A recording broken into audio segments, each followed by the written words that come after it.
Hey, hey, it's your girl Shanice with Shanice's Nurtured Holistics, and I'm coming through to have discussion number 4 regarding Black Maternal Health Week. And there's been some really powerful discussions this week, if I must say. We talked about adolescence and self-love, and what Black maternal health looks like at that stage. We talked about the reproductive stage. Yesterday, we talked about birth control. And today, I got on Facebook and seen a little post about a woman who had a tubal ligation for 15 years and ended up getting pregnant. And I told y'all last night, there's no such thing as a foolproof birth control. They all say they're about like 99% effective.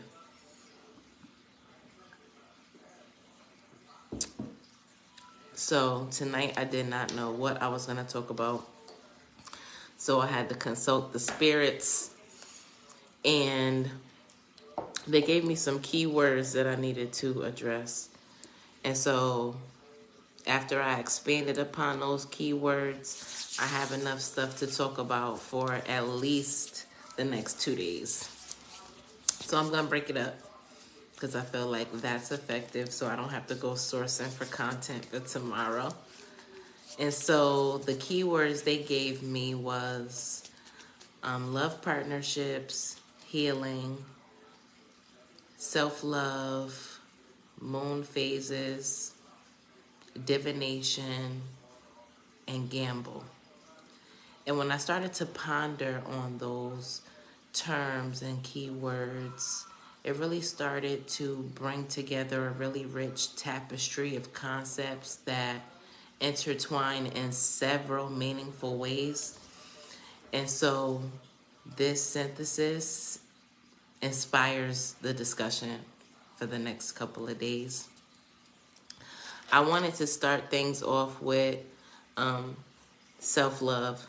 Y'all know that's my joint. And when I think about self-love and Black maternal health, I just think about how crucial self-love is for mental and physical well-being, particularly during pregnancy, and how it involves, self-care practices, setting boundaries, and advocating for yourself in medical settings.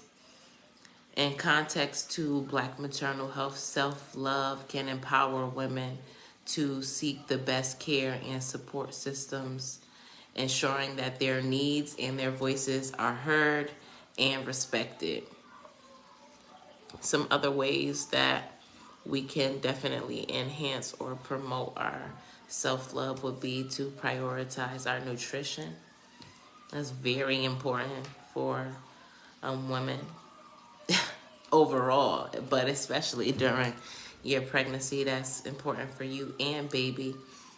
And eating a balanced and nutritious diet is definitely fundamental.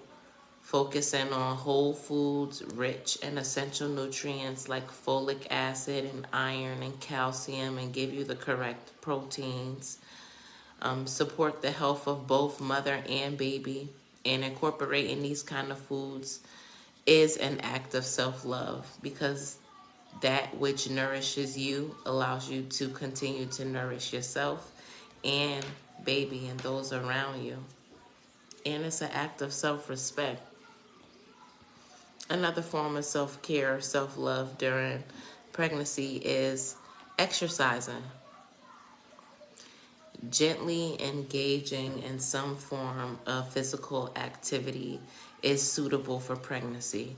And I know that there's a lot of old wives' tales and older women that will tell you not to exercise during pregnancy. But if you were already exercising, I'm definitely going to encourage it. If you have to make modifications to your routine, definitely do that. But physical activity is suitable during pregnancy. You can try things such as yoga, walking, of course, swimming, and even lightly jogging. These activities definitely help maintain fitness, and they reduce stress and improve your overall mood. And exercise also helps manage sleep issues. So a lot of women have issues with sleep and comfort, especially once they start reaching second and third trimester, because they're growing and they have to find comfort. But if there was a exercise routine in place, that can definitely help you, as well as making sure that you're eating the proper foods at the proper time of day. If you need some, understanding of how to harness that, I would definitely encourage you to have a talk with your OB. They can refer you to a nutritionist so you can get some insight on what you can do for you.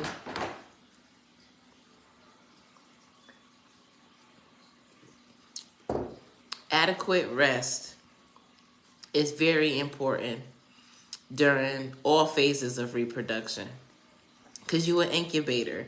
So getting the rest that you need is going to help you both physically and emotionally.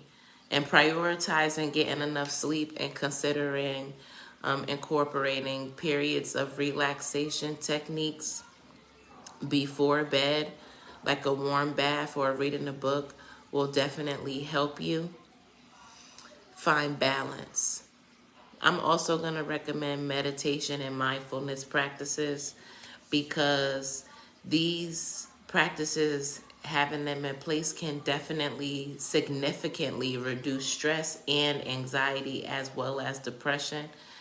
And these practices are particularly important during pregnancy.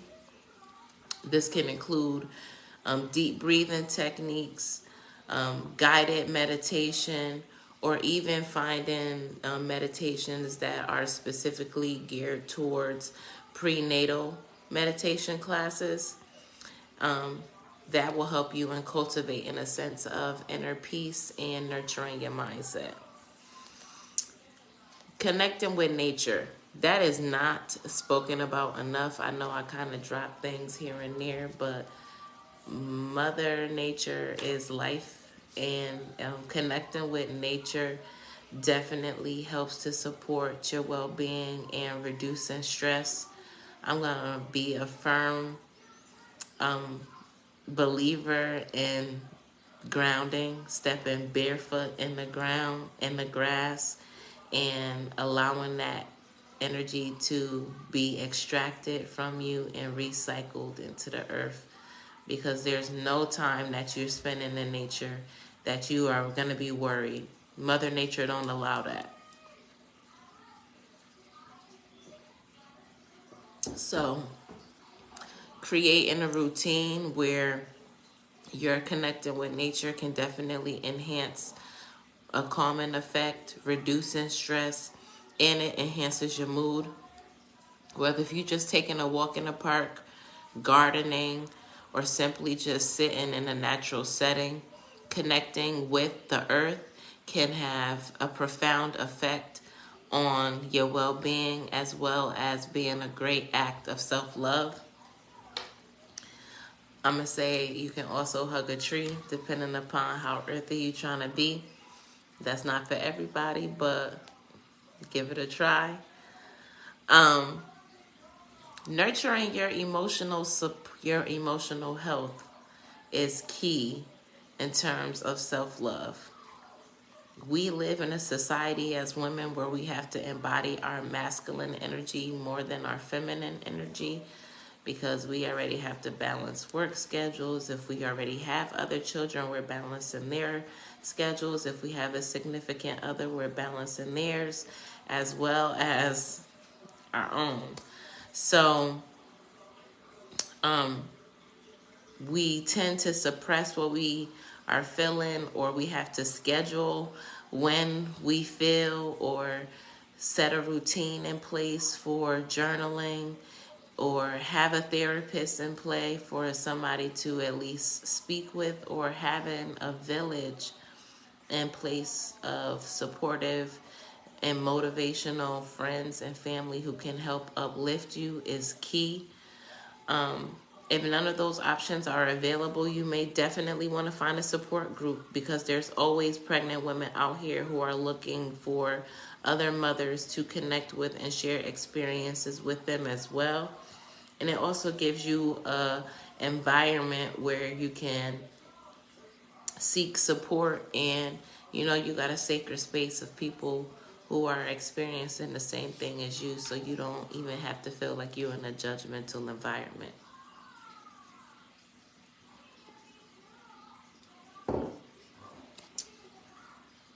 Another act of self-love for supporting Black maternal health would be practicing self-compassion. It's not spoken about enough how we should be kind to ourselves during the different phases and changes in our bodies and in our lives while we're carrying, but recognizing that these things are happening and that it's okay that they're happening, and giving yourself the ability to experience a full range of emotions allows you to give yourself the grace and space you need to adjust to the changes that are around you and that are happening within you as well. So you may definitely want to start a practice of doing some mirror work and reciting affirmations. If you don't know how to create affirmations, I will tell you to tailor your affirmations to where it hurts. And I know that may, be a route less traveled, but if we're being honest, the only way that you can really uplift your spirit is if you kind of revisit the wound. So if you have some type of wounds regarding your body image or the nature to please, you may want to come up with an affirmation that I love myself in the various phases and stages of my life, and across the various phases and stages that my body expands. I love myself through it all. And if there's something that I have any type of disgruntled feelings about, I have the capacity to change my feelings or change the situation itself. I'm grateful for that. That's enough right there. It gives yourself to the ability to acknowledge where you are right now, and also speak yourself up in advancement of where you'd like to be going forward. Some other ways to embrace self-love or self-care practices would be to practice some form of holistic health, like acupuncture, getting prenatal massages, doing reflexology. They even have water hydrotherapy classes that pregnant women can take. So you may want to utilize these different options to support the symptoms and the stress that your body is experiencing during pregnancy. These therapies can promote a deeper sense of relaxation and connection with your body and the baby, because you can also see how the baby's responding to these practices. See how you're responding or reacting afterwards.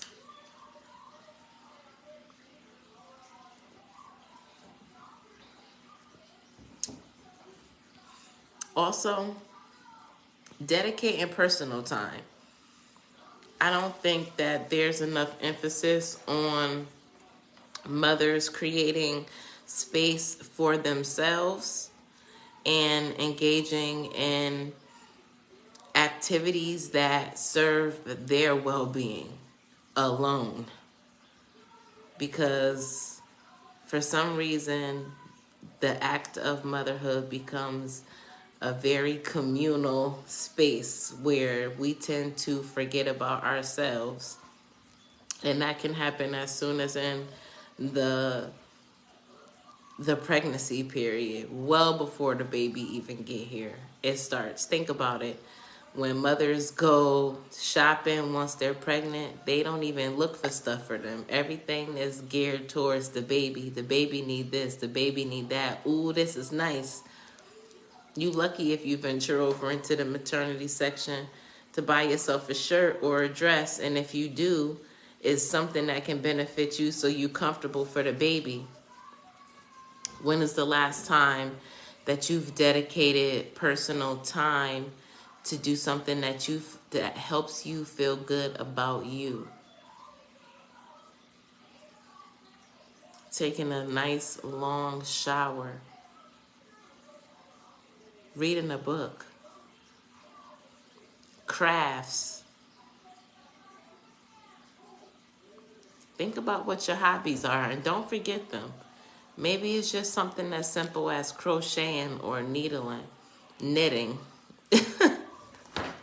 But don't forget your hobbies. Don't forget yourself. Don't lose yourself in pregnancy and motherhood, because it's hard to get back to you when you've become accustomed to being so involved in every other capacity and overcompensating in every other place that you forget your space for you.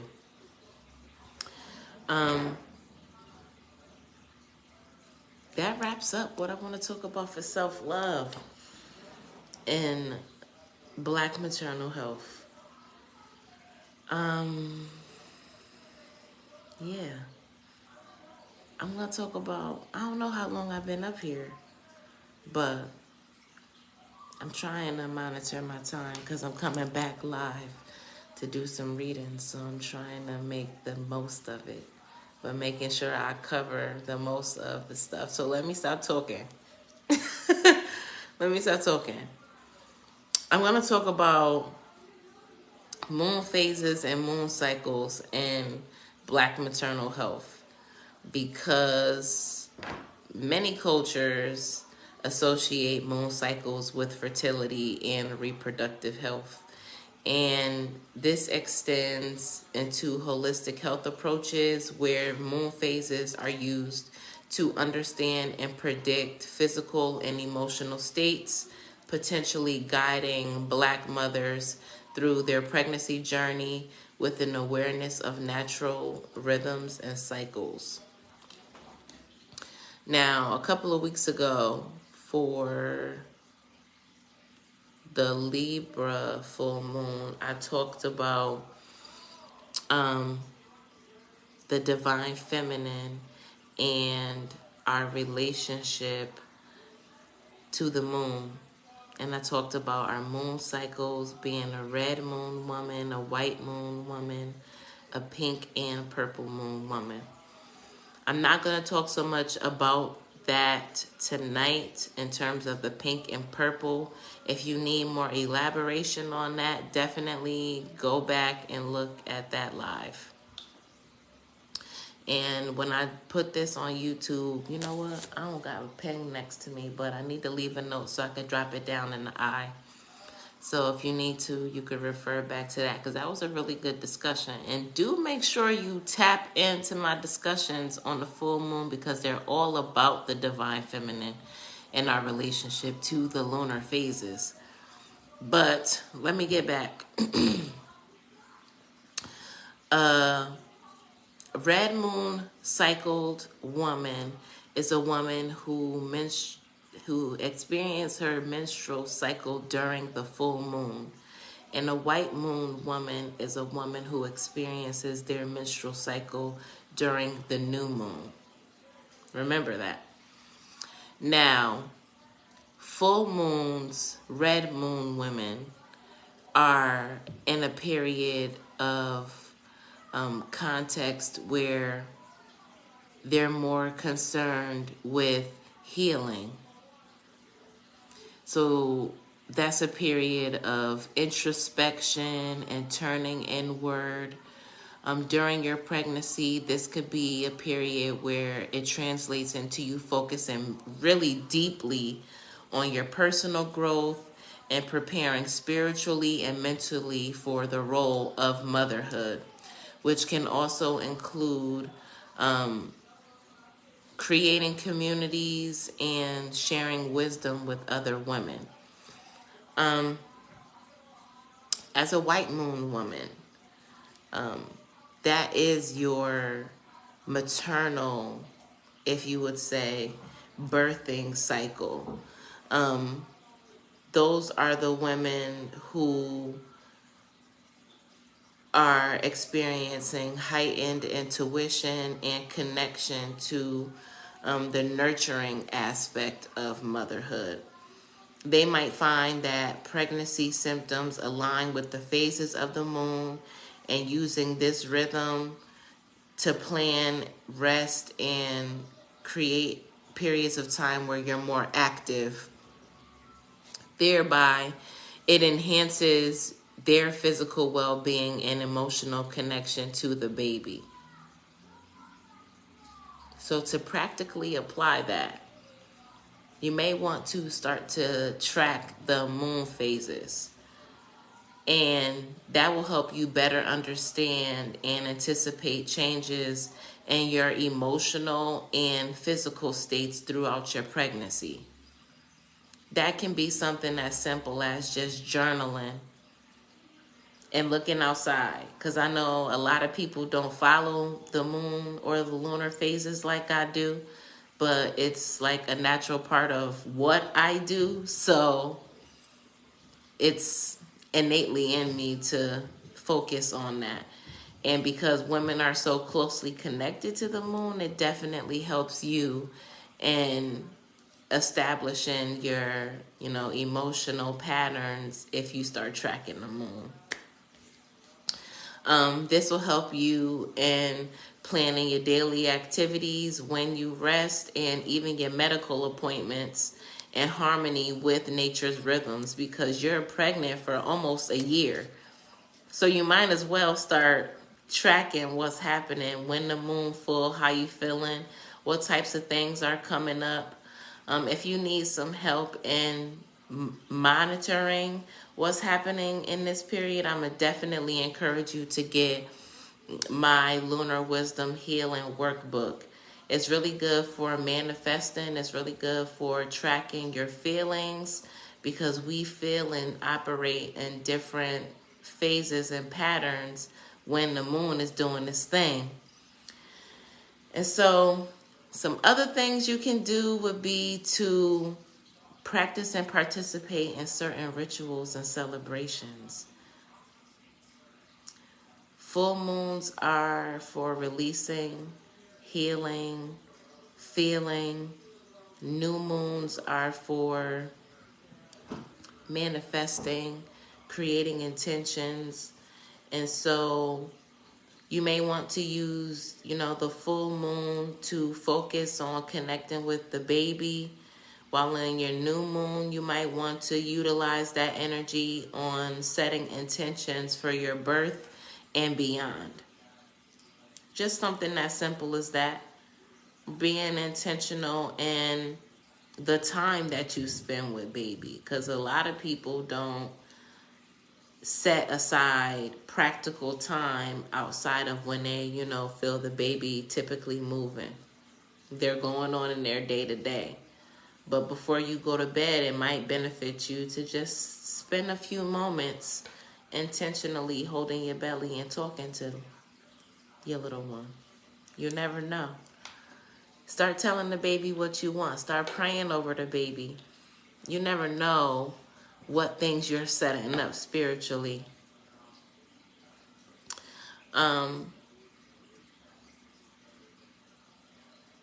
You may also want to align holistic health approaches with the moon cycles.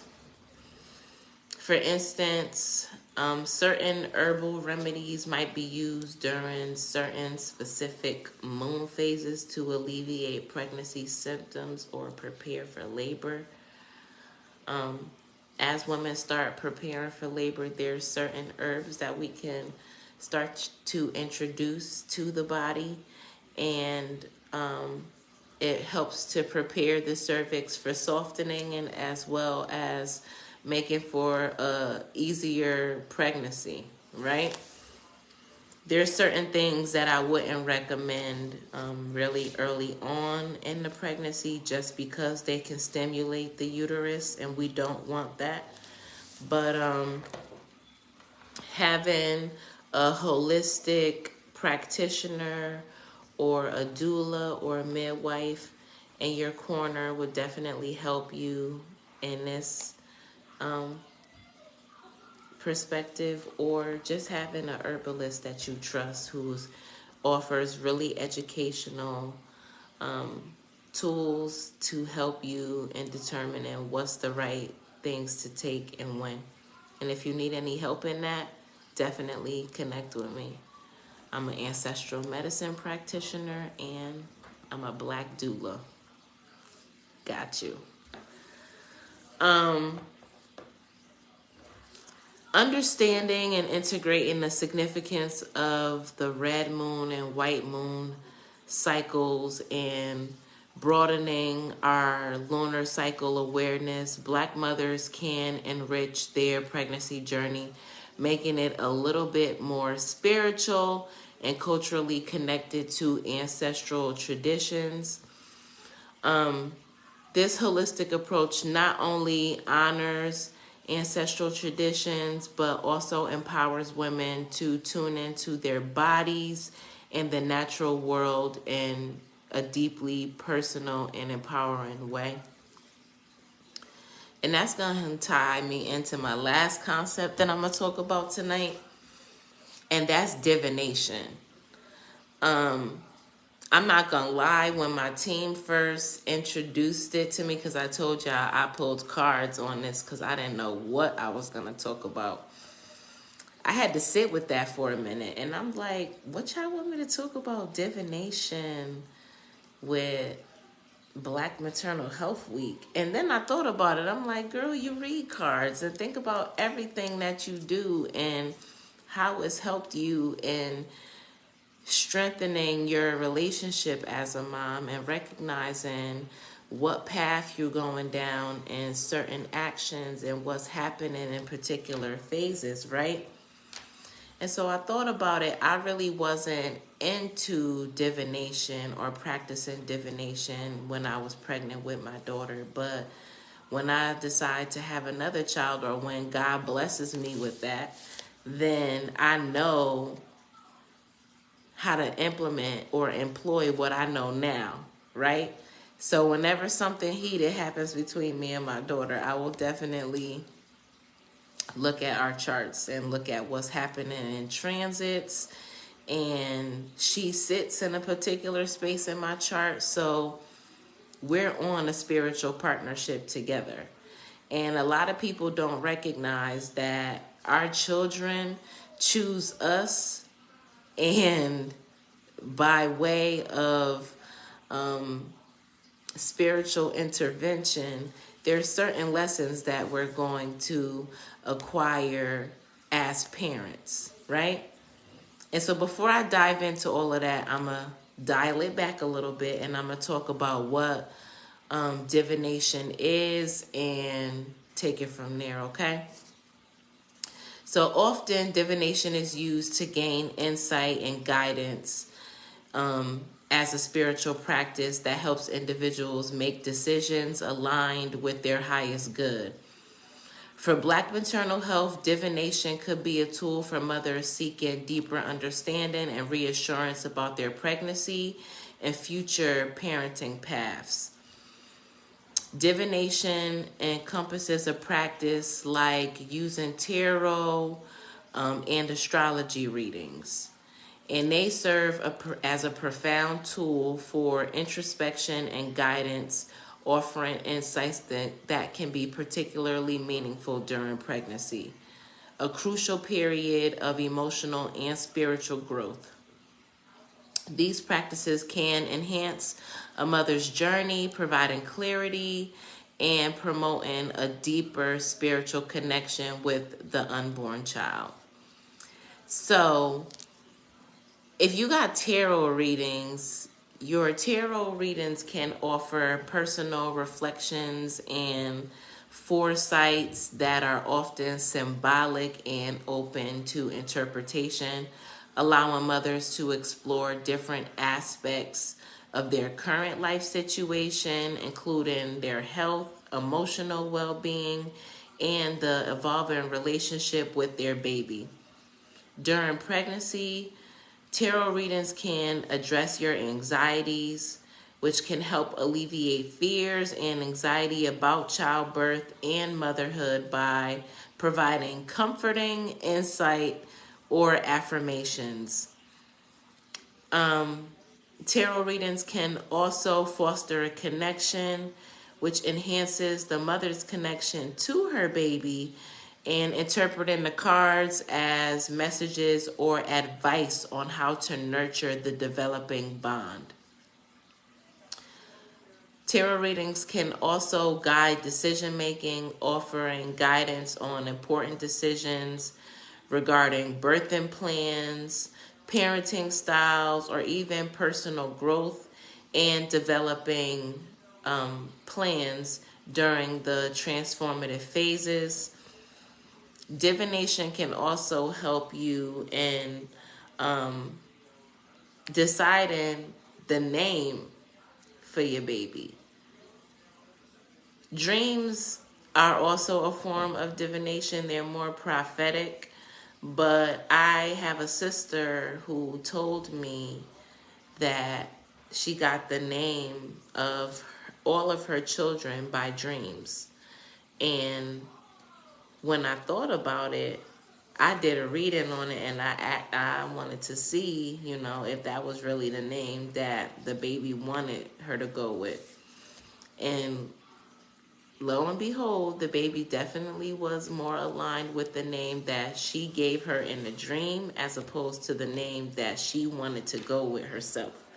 So these babies have souls and they have missions, and divination can definitely help in assisting and unlocking some of that information. And if you need any help on getting any readings on anything regarding pregnancy, definitely reach out to me. I don't do pregnancy prediction readings because I feel like pregnancy tests are cheaper. So why even waste your money? Once you find out if you're pregnant, definitely connect with me. If you're having any concerns about trying to get pregnant, that's something else. But yeah, I can help you with that too. I'm also going to talk about astrology readings. I'm not an astrologist. I'm an astrology enthusiast. So I be knowing some things. I know some things about certain placements. I got a really good friend and a really good few friends who do astrology. If you've been following me for a while, you've seen me collaborate with Alexis Smith. She's a great astrologist and educator on what she does, and definitely make sure you connect with her if you need an astrology reading, because she's dope and they offer a lot of insight into the nature of the relationship between you and your child, because astrology utilizes the positions of the planets and the stars at the time of one's birth to draw themes and trajectories that can influence one's personality and life path. For a pregnant mother, an astrology reading can offer insight on personal growth, where they highlight areas of personal growth and development that need attention during pregnancy, which can be crucial for preparing to welcome a new life and to start a new life cycle for yourself. Okay? Astrology readings can also help with understanding the cycles that you're in. because astrology can help in understanding how they might interact with the pregnancy, offering insight on when might be the best times for rest and active preparation, just like knowing the moon phases. Because what? The moon is an element in the planetary positions. That's also key too.